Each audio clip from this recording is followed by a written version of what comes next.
please welcome the stage. Next up is, of course, Amy Hodgson, ladies and gentlemen.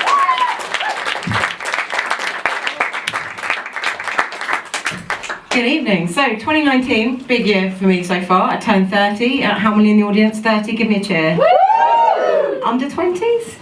Oh, well, there you go. So everyone in this room knows it's much better being in your 30s when you know what the fuck is going on, or rather, you don't give a shit that you don't know what the fuck is going on because you've kind of accepted it. But anyway, I also ended a 9-year relationship, rendering myself in effect homeless. So the upside to owning a property in your 20s is in not pissing your money away on rent. But the downside is that you probably purchased that property with a significant other, and at some point you might realise that when you leave the house without your hat, you feel incomplete. But when you leave the house without your significant other, you just don't notice anything. Nothing. Like, you're like, oh, shit. Oh, so anyway, so that's going on. So I find myself single for the first time in the app age, and I have that one question: am I the only person who doesn't know how to work Tinder? Like, I just don't get it. Like, I mean, let's take it into the real world, right? Like, I mean, apps generally have a real world application. Like, you phone people. We used to have like landlines. I mean, everyone remembers those, right? We can get rid of the hat. It's actually a hat stand. And like games, they all translate to real world things, but Tinder doesn't really translate. I mean, like, it's not like you go into a bar and just be like, swipe left. Swipe left on you. No, swipe right. And I don't even know which way I'm swiping. So, like, who did I match on there? Someone. Ah, excellent. Wow, I'll see you at the bar afterwards. So yeah, I don't really get it. And I'm a user experience designer, so my bullshit millennial job title, and that means that my job is making apps for a living. I mean, speaking of bullshit millennial job titles, there are some fucking weird ones out there. So, one I came across today was Vehicle Product Genius.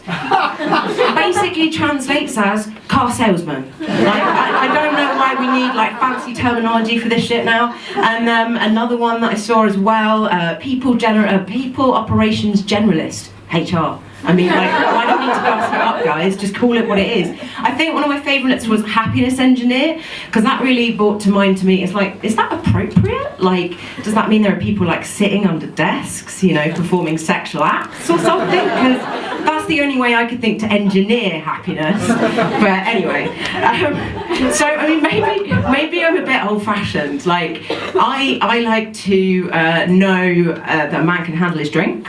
That he can make me laugh, and that he knows his way around a pool table before I let his balls anywhere near my pockets. I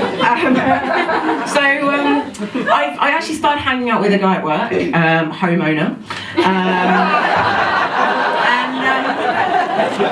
yeah, so we're just testing the water. I like to, you know, invest time in getting to know the goods before I really invest time in getting to see his goods.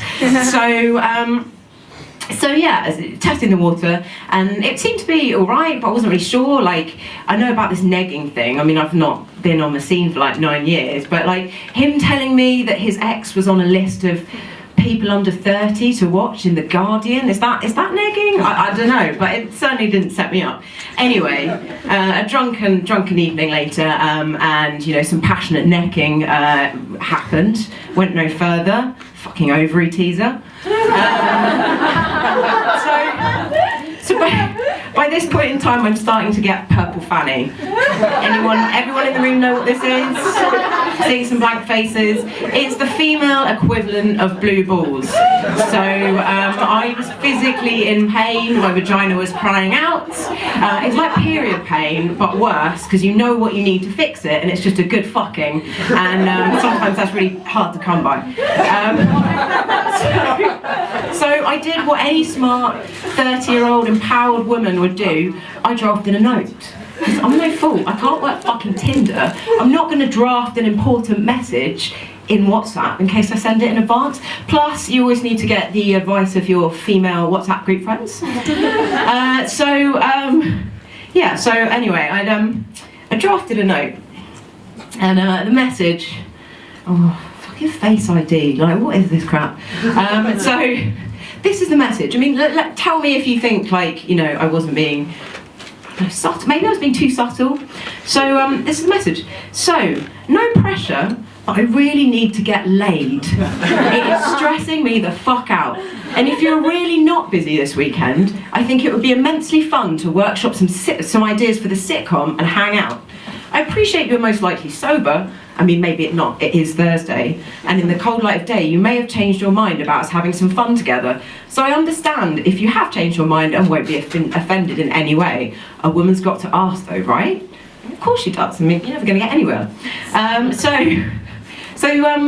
the response came back, and it wasn't exactly what I was after. It was ha, no, ask away, and I would not be averse to the idea. I do, however, have concerns. It might not be the best idea whilst working together. I am also afraid that I have plans this weekend. Would like to hang out more, though. Oh, come on, guys, where's the sympathy here? Fuck. So, I mean, what's the joke here, other than my life? I think perhaps the moral is that I have no shame. But eventually, having no shame kind of got me where I wanted to go, or rather, the fact that he was hungover and horny one day and desperate. I mean, you would have to be desperate to fuck something that looks like a walking mental breakdown or an escaped character from a kid's book. Anyway, so yeah, we managed to sort that one out. Mama got what she needed. It was great. If I do find myself in dire straits, then I can always claim squatters' rights over his face, which at least has a roof over it. Thank you.